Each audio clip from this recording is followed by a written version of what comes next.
Vishwavani TV special ಅರ್ಪಿಸುವ ಜ್ಯೋತಿಷ್ಯ ಕಾರ್ಯಕ್ರಮಕ್ಕೆ ತಮ್ಮೆಲ್ಲರಿಗೂ ಆತ್ಮೀಯವಾದ ಸ್ವಾಗತ. ನಾನು ಸ್ವಾತಿ ಕೃಷ್ಣ. ನಾವೀಗ 2026ರ ಹೊಸ ವರ್ಷದ ಹೊಸ್ತಿಲಲ್ಲಿದ್ದೇವೆ.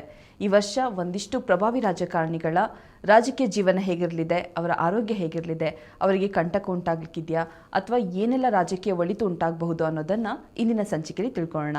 ರಾಜ್ಯದ ಉಪಮುಖ್ಯಮಂತ್ರಿ ಆಗಿರುವಂತಹ ಡಿ.ಕೆ. ಶಿವಕುಮಾರ್ ಅವರ ರಾಜಕೀಯ ಭವಿಷ್ಯ ಹೇಗಿರುತ್ತೆ, ಈ ವರ್ಷ ಅವರಿಗೆ ಒಳಿದುಂಟಾಗುತ್ತಾ, ಯಾವೆಲ್ಲ ರೀತಿಯ ಅದೃಷ್ಟಗಳು ಅವರನ್ನ ಒಲಿದು ಬರುತ್ತೆ, ಅವರೇನಾದರೂ ಮುಖ್ಯಮಂತ್ರಿ ಆಗುವಂಥ ಸಾಧ್ಯತೆ ಇದೆಯಾ, ಈ ಎಲ್ಲದರ ಕುರಿತು ಇವತ್ತಿನ ಸಂಚಿಕೆಯಲ್ಲಿ ಮಾಹಿತಿಯನ್ನು ನೀಡಲಿಕ್ಕೆ ನಮ್ಮ ಜೊತೆ ಇದ್ದಾರೆ ಭಾರತೀಯ ಜ್ಯೋತಿಷ್ಯ ವಿಜ್ಞಾನ ಸಂಶೋಧಕರಾಗಿರುವಂತಹ ಮಹಾಬಲಮೂರ್ತಿ ಕೂಡ್ಲಕೆರೆ ಅವರು. ಬನ್ನಿ, ಅವರಿಗೆ ಕಾರ್ಯಕ್ರಮಕ್ಕೆ ಸ್ವಾಗತಿಸ್ತಾ ನಮ್ಮ ಕಾರ್ಯಕ್ರಮವನ್ನು ಶುರು ಮಾಡೋಣ. ಇನ್ನು ಕರ್ನಾಟಕದ ಉಪಮುಖ್ಯಮಂತ್ರಿ ಡಿ.ಕೆ. ಶಿವಕುಮಾರ್ ಅವರು, ಎಲ್ರಿಗೂ ಗೊತ್ತಿದೆ ಅವರಿಗೆ ಮುಖ್ಯಮಂತ್ರಿ ಆಗಬೇಕು ಅನ್ನೋದು ಕನಸಿದೆ. ಈ ವರ್ಷ ಆದರೂ ಅವರು ಮುಖ್ಯಮಂತ್ರಿಯಾಗಿ ಆಯ್ಕೆ ಆಗಬಹುದಾ, ಅವರ ರಾಜಕೀಯ ಜೀವನ ಹೇಗಿರಲಿಕ್ಕಿದೆ? ಆಲ್ರೆಡಿ ಅವರೊಬ್ಬರು ಪ್ರಭಾವಶಾಲಿ ರಾಜಕಾರಣಿನೇ, ಆದರೆ ಈ ವರ್ಷ ಅವರ ಅಧಿಕಾರ ಮತ್ತು ಪ್ರಭಾವ ಹೆಚ್ಚಾಗಲಿಕ್ಕಿದೆಯಾ ಅಥವಾ ಏನಾದರೂ ಪ್ರಾಬ್ಲಮ್ ಆಗ್ಬೋದಾ? ಇದ್ರ ಬಗ್ಗೆ ಹೇಳೋದಾದರೆ. ತುಂಬ ಮುಖ್ಯವಾದ ಪ್ರಶ್ನೆ. ಆಸೆ ಪಡೋದು ಮುಖ್ಯ, ಹೌದು, ಆಸೆ ಪಡಬೇಕು. ಹಾಗೆಯೇ ಅವರ ಆಸೆ ನೆರವೇರಬೇಕು. ಆ ನೆರವೇರುವ ಸಂದರ್ಭದಲ್ಲಿ ಏನೆಲ್ಲ ತೊಡಕುಗಳಿದೆ, ಯಾವುದೆಲ್ಲ ಅವರಿಗೆ ಶಕ್ತಿಯೊಂದಿಗೆ ಅವರನ್ನು ಆ ಪಟ್ಟಕ್ಕೆ ತಲುಪಿಸಬೇಕು ಅನ್ನುವಂಥದ್ದಕ್ಕೆ ತನ್ನದೇ ಆದಂತಹ ಸಹಾಯವನ್ನು ಮಾಡುತ್ತೆ ಅಂತ ಕೇಳಿದ್ರೆ, ಆ್ಯಕ್ಚುಲಿ ಅವರು ಮುಖ್ಯಮಂತ್ರಿಗಳಾಗಬೇಕಿತ್ತು. ಯಾಕೆಂದರೆ ಕಾಲಘಟ್ಟದ ಸಂದರ್ಭದಲ್ಲಿ ಹೇಗಿದೆ ಅಂತಂದರೆ ನೋಡಿ, ಗುರುದಶ ಸುಮಾರು 1999ರಲ್ಲಿ ಅವರು ಎಸ್.ಎಂ. ಕೃಷ್ಣ ಅವರ ಮಂತ್ರಿಮಂಡಲಕ್ಕೆ ಸೇರ್ತಾರೆ. ಅವರೇ ಇದರಲ್ಲಿ ಕಲಾಪಗಳಲ್ಲಿ ಹೇಳ್ತಾರೆ, ನಾನು ಯಾರೆಲ್ಲರೂ ಮಂತ್ರಿಗಳಾಗಬೇಕು ಅನ್ನುವಂತಹ ಯಾದಿಯನ್ನು ನಾನು ಮತ್ತು ಕೃಷ್ಣ ಅವರು ಸೇರಿ ಮಾಡಿದ್ವೋ ಅದು ಹೈಕಮಾಂಡಿಗೆ ಹೋಗಿ ಹೈಕಮಾಂಡಿನಿಂದ ಅಂತಿಮವಾದಂಥ ಆಯ್ಕೆಯಾಗಿ ಬಂದಾಗ ತನ್ನ ಹೆಸರೇ ಇದ್ದಿರಲಿಲ್ಲ. ಆಗ ನಾನು ಗುರುವನ್ನು ಕೇಳಿದೆ. ಅವರು ಹೇಳಿದರು, ಇದನ್ನು ಒದ್ದು ತೊಗೊಳ್ಬೇಕಪ್ಪ ನೀನು, ಹಾಗೆ ಬರೋದಿಲ್ಲ, ಅದು ಒದ್ದು ತೊಗೊಳ್ಬೇಕು. ಅದೇನೋ ಹೇಳಿಬಿಟ್ರು ಅವರು. ಬಹುಶಃ ಹಾಗೆ ಹೇಳದೆ ಹೋಗಿದ್ದರೆ ಉಚಿತವಾಗಿರ್ತಿತ್ತೋ ಏನೋ. ಇರಲಿ, ಅವರು ಯಾವುದೋ ಒಂದು ಅವರದ್ದೇ ಆದಂಥ ಒಂದು ಕ್ಯಾಲ್ಕುಲೇಷನ್ ಇರುತ್ತೆ, ಅವರು ಅದನ್ನು ಆ ಪ್ರಕಾರವಾಗಿ ಅಲ್ಲಿ ಹೇಳಿದರು. ಯಾಕೆಂದರೆ ಡಿ.ಕೆ. ಶಿವಕುಮಾರ್ ಅದ್ಭುತವಾದಂಥ ಬುದ್ಧಿವಂತ ಮತ್ತು ಸ್ಟ್ರಾಟಜಿಸ್ಟ್.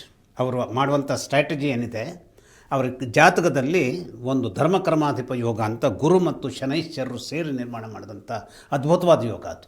ಆ ಯೋಗದ ಕಾರಣಕ್ಕಾಗಿ 1999ರಿಂದ 2015ರವರೆಗೂ ಅವರು ಹೇಗಿದ್ದಾರೆ, ಬಹಳ ಅತ್ಯಂತ ಪ್ರಬಲವಾದಂಥ ನಾಯಕರಾಗಿ ಅವರು ಹೊರಹೊಮ್ಮುತ್ತಾರೆ. ಹಾಗಾದರೆ ಅವರಲ್ಲಿ ಕಾರಣ ಏನು? ಆಗ ಆ ಧರ್ಮಕರ್ಮಾಧಿಪ ಯೋಗದ ಒಂದು ಶಕ್ತಿಯನ್ನು ಹೊಂದಿದ್ದಂತಹ ಗುರು ಅವರಿಗೆ ಏನು ಮಾಡ್ತಾನೆ, ಹೆಲ್ಪ್ ಮಾಡ್ತಾನೆ. ಹಾಗಾದರೆ ಈ ಗುರು ಸಂಪೂರ್ಣವಾದಂಥ ಒಂದು ಶಕ್ತಿಯನ್ನು ಅಲ್ಲಿ ಇಟ್ಕೊಂಡಿದ್ದು ಅಂತ ಕೇಳಿದರೆ, ಆ ಸ್ಥಳ ಅವನಿರುವಂತಹ ಮಕರ ರಾಶಿ ಏನಿದೆ, ಗುರು ಇರುವಂಥ ಮಕರ ರಾಶಿ, ಅಲ್ಲಿ ಅವನು ನೀಚ. ಅಂದರೆ ಗುರುವಿಗೆ ಶಕ್ತಿ ಇರೋದಿಲ್ಲ, ಆದರೆ ಆ ನೀಚ ಭಂಗ ಆಗಿದೆ. ಅದು ನೀಚ ಭಂಗ ನಾನು ಮೋದಿಯವರ ಬಗ್ಗೆ ಹಾಗೂ ಮೊನ್ನೆ ಹೇಳಿದ್ದೆ. ಹಾಗೆ ನೀಚ ಭಂಗ ರಾಜಯೋಗವನ್ನು ಹೊಂದಿದಂಥ ಶಕ್ತಿ ಏನಾಗಿದೆ, ಗುರುವಿಗೆ ಒದಗಿತ್ತು. ಅದು ಯಾರ ಮೂಲಕವಾಗಿ ಒದಗಿತ್ತು? ಶನೈಶ್ಚರನ ಮೂಲಕವಾಗಿಯೇ ಒದಗಿತ್ತು. ಹಾಗಾಗಿ ಶನೈಶ್ಚರನ ಸಂದರ್ಭ ಹೇಗಿರುತ್ತೆ ಅಂತಂದರೆ, ಒದಗಿಸಿ ಕೊಡಬೇಕಾದಂತಹ ಬಲವನ್ನು ಯುಕ್ತ ಸಂದರ್ಭದಲ್ಲಿ ತಾನು ಹೇಗೆ ಕೊಡಬಹುದೋ ಆ ರೀತಿಯಲ್ಲಿ ಒದಗಿಸಿಕೊಡುವಂತಹ ಒಂದು ಔದಾರ್ಯವನ್ನು ತೋರಿಸ್ತಾನೆ. ಆದರೆ ಇವತ್ತಿನ ಕಾಲಘಟ್ಟದಲ್ಲಿ ಅವರಿಗೆ ಅಡೆತಡೆಯಾಗಿ ನಿಂತಿರಬಹುದಾದಂತಹ ಒಂದು ಗ್ರಹ ಅಂತಂದರೆ, ಧರ್ಮಕರ್ಮಾಧಿಪ ಯೋಗವನ್ನು ಮಾಡಿಕೊಟ್ಟಂತಹ ಶನೈಶ್ಚರನೇ. ಯಾವ ಶನೈಶ್ಚರನ ಮೂಲಕವಾಗಿ ಡಿ.ಕೆ. ಶಿವಕುಮಾರ್ ನೀಚಭಂಗ ರಾಜಯೋಗವನ್ನು ಗುರುವಿನ ಮೂಲಕವಾಗಿ ಪಡೆದು ಗುರುವಿನ ದಶಾದ ಆ ಒಂದು 15 ವರ್ಷ ಭಾಳ ಡಿಸಿ ಹೈಟವನ್ನು ಏರ್ತಾರೆ ಅವರು. ಆದರೆ ಆ ಗುರುದಶ ಮುಗಿದು ಶನಿ ದಶ ಬರ್ತದೆ ಅನ್ನುವ ಹೊತ್ತಿಗೆ ಅವರಿಗೆ ಸಿದ್ದರಾಮಯ್ಯನವರ 2013ರಿಂದ 2018ರವರೆಗೆ ಸಿದ್ದರಾಮಯ್ಯ ಏನು ಮುಖ್ಯಮಂತ್ರಿಯಾಗಿ ಸಂಪುಟವನ್ನು ರಚಿಸಿದಾಗ ಮೊದಲನೆಯ ಕಂತಿನಲ್ಲಿ ಅವರಿಗೆ ಏನು ಮಂತ್ರಿತ್ವದ ಪಟ್ಟ ಸಿಗೋದಿಲ್ಲ. ನಂತರ ಬರುತ್ತೆ ಅದು, 2 ವರ್ಷಗಳ ನಂತರ ಅವರು ಮಂತ್ರಿಮಂಡಲಕ್ಕೆ ಸೇರಲ್ಪಡ್ತಾರೆ. ಅದೇ ರೀತಿಯಲ್ಲಿ ಧರ್ಮ್ ಸಿಂಗ್ ಮುಖ್ಯಮಂತ್ರಿ ಆದಾಗ ಅವರು ಏನು ಮಂತ್ರಿಮಂಡಲದಲ್ಲಿ ಸೇರಿಕೊಳ್ಳುವಂತಹ ಒಬ್ಬ ಸಚಿವನಾಗಿ ಅವರಿಗೆ ಅವಕಾಶ ಸಿಗೋದಿಲ್ಲ. ಅಂದರೆ ಇವೆಲ್ಲ ಅರ್ಥಗಳು ಏನು ಹೇಳುತ್ತೆ ಅಂತಂದರೆ, ಯಾವುದೋ ಒಂದು ನೆಲೆಯಲ್ಲಿ ಶನೈಶ್ಚರ ಇವರನ್ನು ತಡೀತಾ ಇರ್ತಾನೆ. ನಾವು ಗಮನಿಸಿದರೆ ಅವರು ಹೇಳ್ತಾರೆ, ಅವರು ಭಾಳ ಅದ್ಭುತವಾಗಿ ಹೇಳ್ತಾರೆ, ನಾನು ಶಿಸ್ತಿನ ಸಿಪಾಯಿ, ನನ್ನ ಪಕ್ಷ ಏನು ಹೇಳ್ತದೋ ಅದನ್ನು ಕೇಳುವಂಥ ಶಿಸ್ತಿನ ಸಿಪಾಯಿ. ನನ್ನ ಪಕ್ಷ ಇದನ್ನು ಮಾಡಬೇಕು ಅಂತ ಹೇಳಿದ್ದನ್ನು ನಾನು ಖಂಡಿತವಾಗಿ ಮಾಡ್ತೇನೆ. ಯಾಕೆ ಅಂದರೆ ನಾನು ಕೊನೆಗೂ DCM ನನ್ನ ಪವರ್ನ ಬಗ್ಗೆ ಯೋಚಿಸೋನಲ್ಲ, ನಾನು ಈ ಒಂದು ಪಕ್ಷದ ಸಾಮಾನ್ಯನಾದಂಥ ಕಾರ್ಯಕರ್ತನಾಗಿ ನನ್ನ ಡ್ಯೂಟಿಯನ್ನು ನಾನು ಎಕ್ಸಿಕ್ಯೂಟ್ ಮಾಡ್ತೇನೆ. ಮೊನ್ನೆನೂ ಕೂಡ ಅವರು ಹೇಳಿದರು, ಈಗ ಕೇವಲ 1-2 ವಾರಗಳ ಹಿಂದೆ, ನಾನು ಕಾರ್ಯಕರ್ತನಾಗಿರಲಿಕ್ಕೆ ನಾನು ಇಚ್ಛೆ ಪಡ್ತೇನೆ ಹೊರತು ನಾನೇನು ಮುಖ್ಯಮಂತ್ರಿ ಪಟ್ಟ ಬರ್ತದೆ ಅಂತಾದರೆ ಯಾವಾಗ ಬರ್ತದೆ, ಕಾಲವನ್ನು ತಿಳಿದುಕೊಳ್ಳೋದಕ್ಕೆ ನಾನು ಐ ಆಮ್ ಎಂಥ್ಯೂಸಿಯಾಸ್ಟಿಕ್. ಎಸ್, ಅಂದರೆ ಅವ್ರು ಏನು ಹೇಳ್ತಾರೆ, ಯಾವುದೇ ಕೈ ಕೊಟ್ಟರೂ ಕೂಡ ನಮ್ಮ ಪ್ರಾರ್ಥನೆ ಕೈ ಕೊಡೋದಿಲ್ಲ. ಅದರಲ್ಲಿ ಭಾಳ ಎಚ್ಚರ ಅವರು ಏನು ಮಾಡ್ತಾರೆ, ಆ ದೇವರಲ್ಲಿ ಪ್ರಾರ್ಥಿಸ್ತಾರೆ. ಮೊನ್ನೆನೂ ಕೂಡ ಇತ್ತೀಚೆಗೆ ಗೋಕರ್ಣ ಮತ್ತು ಆಂಧ್ರ ಹೇಳುವಂಥ ಒಂದು ಅಂಕೋಲಾದ ಇದಕ್ಕೆ ದೇವಿಯ ಸನ್ನಿಧಿಗೆ ಹೋಗ್ತಾರೆ ಅವರು. ಅಲ್ಲಿಯೂ ಕೂಡ ನಾನು ಆ ದೇವಿಯೊಡನೆ ಸಂಭಾಷಿಸ್ಕೊಂಡಿದ್ದೇನೆ. ಅದು ಏನು ಸಂಭಾಷಣೆ ನಡೆದಿದೆ ಅನ್ನುವಂಥದ್ದು ನಾನು ಅದನ್ನು ಪಬ್ಲಿಕ್ ಮಾಡಬೇಕಾಗಿಲ್ಲ. ಇದೆಲ್ಲ ಇದ್ದಿರಬಹುದು, ಅದೆಲ್ಲ ಬೇರೆ ಬೇರೆ ರೀತಿಯ ಅದು ಒಂದು ಸ್ಟ್ರಾಟಜಿಯ ಭಾಗವಾಗೂ ಇರುತ್ತೆ, ಅಥವಾ ನಿಜವಾಗಿಯೂ ಅಂತಃಕರಣಪೂರ್ವಕವಾಗಿ ಬಂದಂಥ ಮಾತುಗಳು ಇರುತ್ತೆ. ಆದರೆ ಈಗ ತಡೀತಿರುವಂಥ ಶಕ್ತಿ ಈಗ ಅವರಿಗೆ ಆ ಒಂದು ಶನೈಶ್ಚರನ ಕಾಲಘಟ್ಟದ ಒಂದು ಸಂದರ್ಭ, ಅಂದರೆ ಮಹಾದಶಾ ಸಂದರ್ಭ ಈಗ ನಡೀತಾ ಇದೆ. ಹಾಗಾದರೆ ಗುರುವಿಗೆ ನೀಚಭಂಗ ರಾಜಯೋಗವನ್ನು ಕೊಟ್ಟಂಥ ಇದೇ ಶನೈಶ್ಚರ ಯಾಕೆ ಈಗ ಅವರಿಗೆ ತೊಂದರೆ ಕೊಡ್ತಾ ಇದ್ದಾನೆ ಅಂತಂದರೆ, ಯಾರು ಇವರಿಗೆ ನಿಜವಾದಂತಹ ಶಕ್ತಿಯನ್ನು ಕೊಡಬೇಕಾದಂತಹ ಮಂಗಳನು, ಅಂತಹ ಮಂಗಳ ಏನಾಗಿದ್ದಾನೆ, ನೀಚನಾಗಿ ಅವನು ಎಲ್ಲಿದ್ದಾನೆ, ಆ ಚಂದ್ರನ ಮನೆಯಲ್ಲಿ ಕರ್ಕಾಟಕದಲ್ಲಿ ಕೂತಿದ್ದಾನೆ. ಅಂತಹ ಮಂಗಳನಿಗೆ ಒಂದು ನೀಚ ಭಂಗ ಆಗಿರುವಂತಹ ಸಂದರ್ಭ ಹೇಗೆ ಬಂದಿದೆ ಅಂತಂದರೆ, ಇದೇ ಒಂದು ಚಂದ್ರನ ಮತ್ತು ಶನೈಶ್ಚರರ ಬಲದಿಂದ ಹೇಳುವಂತಹದ್ದನ್ನು ನಾವು ಹೇಳಲಿಕ್ಕೆ ಸಾಧ್ಯವಾಗಲ್ಲ. ಆದರೆ ಗುರುವಿನ ಬಲದಿಂದಾಗಿ ಅವನಿಗೆ ಏನಾಗಿದೆ, ಮಂಗಳನಿಗೆ ನೀಚ ಭಂಗ ರಾಜಯೋಗ ಬಂದಿದೆ. ಹಾಗಾಗಿ ಯಾರೇ ಆಗಲಿ ಇವರ ಒಂದು ವ್ಯಕ್ತಿತ್ವವನ್ನು ಕುಂದಿಸ್ತೇನೆ ಅಂತಂದರೆ, ಕುಂದಿಸಲಿಕ್ಕೆ ಸಾಧ್ಯವಾಗದೆ ಹೋದಂತಹ ಒಂದು ಗಟ್ಟಿ ಶಕ್ತಿಯನ್ನು ಮಂಗಳ ಒದಗಿಸ್ಕೊಡ್ತಾನೆ. ಆದರೆ ಮಂಗಳನ ಕಾರಣಕ್ಕಾಗಿ ಇವರಿಗೆ ಆಗುವಂಥ ತೊಂದರೆ ಏನು ಅಂತಂದರೆ, ಸರ್ರನೆ ಏನು ಅಂತಂದರೆ, ಇವರು ಶನೈಶ್ಚರನ ದೃಷ್ಟಿಗೆ ಸಿಲುಕಿಕೊಂಡಂತಹ ಮಂಗಳನಾಗಿರೋದರಿಂದ ಯಾವ ಸಂದರ್ಭದಲ್ಲಿ ಸೂಕ್ತವಾದಂತಹ ಒಂದು ಸ್ಥಾನವನ್ನು ಅವರು ಹಿಡ್ಕೊಳ್ಬೇಕೋ ಗಟ್ಟಿಯಾಗಿ, ಅಂತಹ ವಿಚಾರ ಏನಾಗುತ್ತೆ, ಸ್ಲಿಪ್ ಆಗೋದಕ್ಕೆ ಸಾಧ್ಯತೆಗಳು ಬರುತ್ತೆ. ಹಾಗಾಗಿ ಏಕಕಾಲದಲ್ಲಿ ಅತ್ಯಂತ ಪ್ರಬಲರಾಗಿರತಕ್ಕಂಥ ಶನೈಶ್ಚರ ಯಾಕೆ ಪ್ರಬಲ ಅಂತಂದರೆ, ಇವರ ಜಾತಕದಲ್ಲಿ ಕರ್ಮಸ್ಥಾನದ ಯಜಮಾನ ಅವನು. ಅಂದರೆ ಇವತ್ತು ಒಬ್ಬ ರಾಜಕೀಯ ಜೀವನದ ಅವರ ಏಳು ಬೀಳುಗಳು ಬಹಳ ಅದ್ಭುತವಾಗಿದೆ. ಅವರು ಎಲ್ಲ ಕಡೆಗೂ ಕೂಡ ಯಾವುದೇ ಒಂದು ವಿರೋಧ ಬಂದರೂ ಅದನ್ನು ಮೀರಿ ನಿಲ್ತಾರೆ. ದೇವೇಗೌಡರಂಥವ್ರನ್ನೇ ಅವರು ಎದುರಿಸಿದವರು. ಎಲ್ಲೆಲ್ಲೋ ಸೋತಿರ್ಬೋದು, ಅದು ಬೇರೆ ಪ್ರಶ್ನೆ. ಆದರೆ ಅವರ ಆ ಇಚ್ಛಾಶಕ್ತಿ ಏನಿದೆ, ಈ ಜಾಗದಲ್ಲಿ ಯಾಕೆ ಸೋಲು ಬರ್ತದೆ, ಈ ಸೋಲನ್ನು ಮೀರುವಂತಹ ಒಂದು ಅದೃಷ್ಟವನ್ನು, ನನ್ನ ಅದೃಷ್ಟವನ್ನು ನಾನೇ ರೂಪಿಸ್ಕೊಡ್ತೇನೆ ಅನ್ನೋಂಥ ಅಂತಃಶಕ್ತಿಯನ್ನು ಹೊಂದದಂಥ ಭಾಳ ಅತ್ಯಂತ ಒಳ್ಳೆಯ ನಾಯಕ ಅವರು.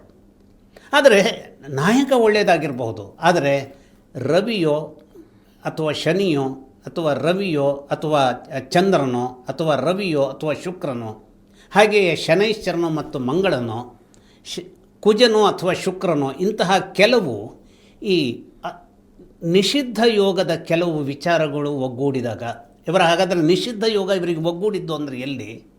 ಶನೈಶ್ಚರ ಮತ್ತು ಮಂಗಳ ಪರಸ್ಪರ ನೋಡಿಕೊಂಡಿರೋದ್ರಿಂದ ಏಕಕಾಲದಲ್ಲಿ ಅಷ್ಟೇ ಬಲಿಷ್ಠರಾದಂಥ ಈ ಎರಡು ಗ್ರಹಗಳು ಅಷ್ಟೇ ಬಲಿಷ್ಠವಾದ ಶಕ್ತಿಯಿಂದ ದೊಡ್ಡದಾದಂಥ ಆಯುಧದಿಂದ ತಲೆಯನ್ನು ಒಡೆದುಕೊಂಡಿದ್ದಾರೆ ಅನ್ನೋ ರೀತಿಯಲ್ಲಿ ಶನೈಶ್ಚರ ಮಂಗಳನನ್ನು ಏನು ಮಾಡಿದ್ದಾನೆ, ತುಂಡರಿಸಿದ್ದಾನೆ.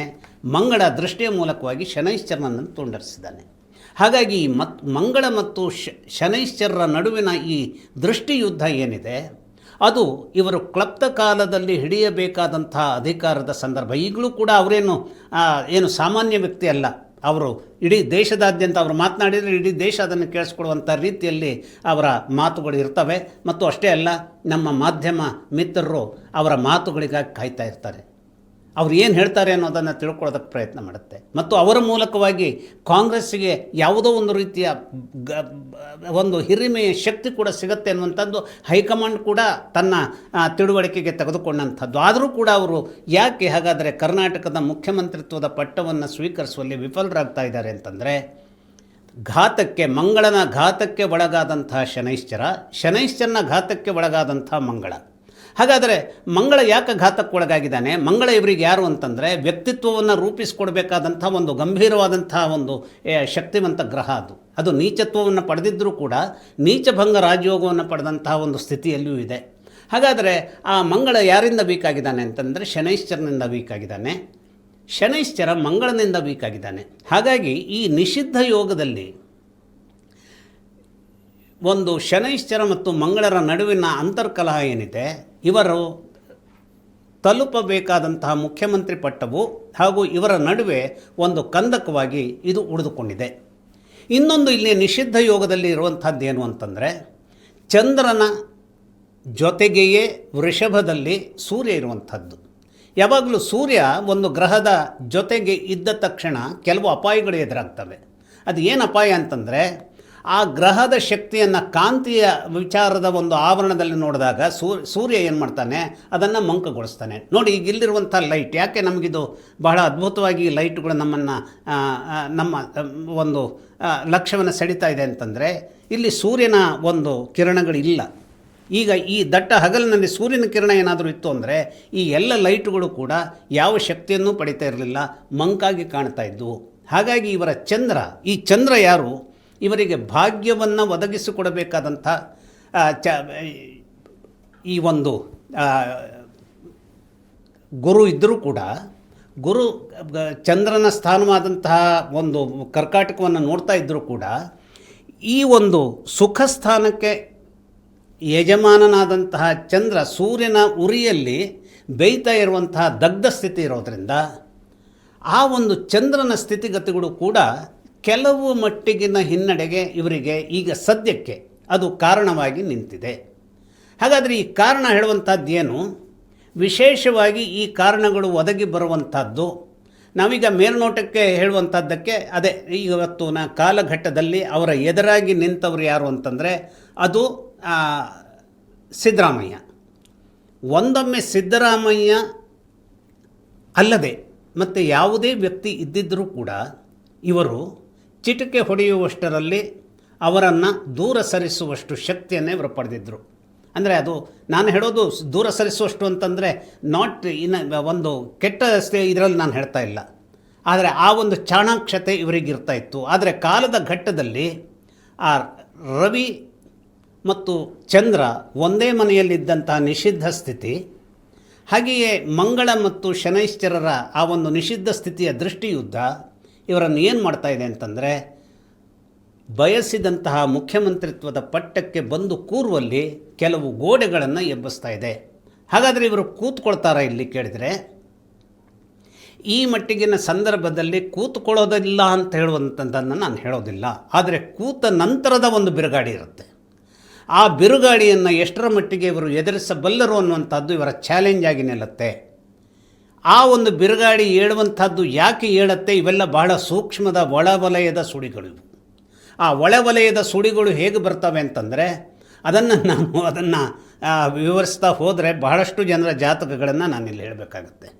ಅವರ ಜಾತಕ ಹೀಗಿರೋದ್ರಿಂದ, ಇವರ ಜಾತಕ ಹೀಗಿರೋದ್ರಿಂದ. ಹಾಗಾದರೆ ಅವೆಲ್ಲ ಪ್ರಸ್ತಾಪಗಳನ್ನು ಮಾಡದೆ ನಾನು ಹೇಳುವಂಥದ್ದೇನು, ಈಗ ಎದುರಿಸುತ್ತಿರುವಂತಹ ಸಂದರ್ಭದ ಒಂದು ಸುಂಟರ ಗಾಡಿಯನ್ನು ಬೇರೆ ರೀತಿಯಲ್ಲಿ ಇವರು ನಿಭಾಯಿಸಬೇಕು. ಒಂದೊಮ್ಮೆ ಇದನ್ನು ನಿಭಾಯಿಸಿದರು ಅಂತಾದರೂ ನಂತರದಲ್ಲಿ ಒಂದೊಮ್ಮೆ ಅವರು ಪ್ರತಿಜ್ಞಾವಿಧಿಯನ್ನು ಸ್ವೀಕರಿಸಿ ಮುಖ್ಯಮಂತ್ರಿಗಳಾದ ಮೇಲಿನ ಒಂದು ಸುಂಟರ ಗಾಡಿ ಇದೆ, ಅದನ್ನು ಎಷ್ಟರ ಮಟ್ಟಿಗೆ ಅವರು ಎದುರಿಸಬಲ್ಲರು ಅನ್ನುವಂಥದ್ದನ್ನು ಕಂಡಾಗ ಬಹುಶಃ ಶನೈಶ್ಚರ ದೊಡ್ಡದಾದಂಥ ರೀತಿಯಲ್ಲಿ ತೊಡಕುಗಳನ್ನು ತರುವಂಥ ಒಂದು ಕಾರ್ಮೋಡಗಳನ್ನು ರಚಿಸ್ತಾನೆ. ಅದನ್ನು how best he can manage. ಶಕ್ತಿ ಇದೆ, ಯೋಗ್ಯತೆ ಇದೆ, ಧಾರ್ಷ್ಟ್ಯ ಇದೆ, ತಾನು ಮಾಡ್ತೇನೆ ಕೂತ್ರೆ ಖಂಡಿತವಾಗಿ ಒಳ್ಳೆಯದಾದಂಥದ್ದನ್ನು ಮಾಡಬಹುದಾದಂಥ ಶಕ್ತಿಗಳಿದೆ ಅವರಿಗೆ. ಆದರೆ ಕೆಲವು ಗ್ರಹಗಳ ಆ ಒಂದು ಮಿಸುಕಾಟುಗಳೇನಿದೆ ಅದು ಅವರನ್ನು ದೂರ ಮಾಡ್ತಾ ಇದೆ. ಒಂದೊಮ್ಮೆ ಪ್ರತಿಜ್ಞಾವಿಧಿ ಸ್ವೀಕರಿಸಿದ್ರು, ನಂತರ ಬರುವಂತಹ ಸುಂಟರ ಗಾಳಿ ಇದಕ್ಕಿಂತಲೂ ಪ್ರಬಲವಾಗಿರ್ತದೆ. ಅದನ್ನು ಎದುರಿಸಬೇಕಾದಂಥ ಚೈತನ್ಯವನ್ನು ಶನೈಶ್ಚರ ಅವರಿಗೆ ಕೊಡಲಿ ಅಂತ ಆಶಿಸ್ತಾ ಇಲ್ಲಿಗಿದ್ದನ್ನು ಮುಗಿಸ್ತಾ ಇದ್ದೇನೆ. ಇದಾಗಿತ್ತು ರಾಜಕೀಯ ನಾಯಕರ 2026ರ ವರ್ಷ ಭವಿಷ್ಯ. ಇದೇ ರೀತಿ ಇಂಟ್ರೆಸ್ಟಿಂಗ್ ವಿಡಿಯೋಸ್ಗಾಗಿ ವಿಶ್ವವಾಣಿ ಟಿವಿ ಸ್ಪೆಷಲ್ ಚಾನೆಲ್ ಅನ್ನು ಸಬ್ಸ್ಕ್ರೈಬ್ ಮಾಡಿ. ಈ ವಿಡಿಯೋ ನಿಮಗೆ ಇಷ್ಟವಾದರೆ ಲೈಕ್ ಮಾಡಿ, ಶೇರ್ ಮಾಡಿ. ಧನ್ಯವಾದಗಳು.